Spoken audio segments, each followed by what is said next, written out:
বড় ছোট ছোট মনিরা দেখেন কি সুন্দর করে পড়তেছে।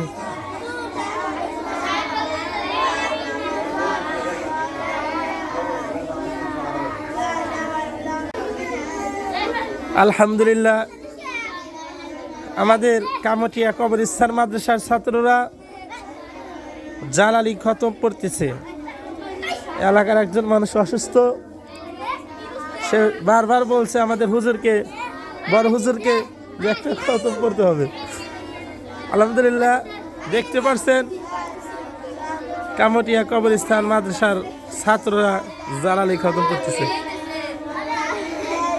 এই যে এখানে আমাদের বৈঠা হুজুর আছে, দেখেন আল্লাহ হচ্ছে না হচ্ছে। পড়ো পড়ো পড়ো পড়ো পড়ো পড়ো পড়ো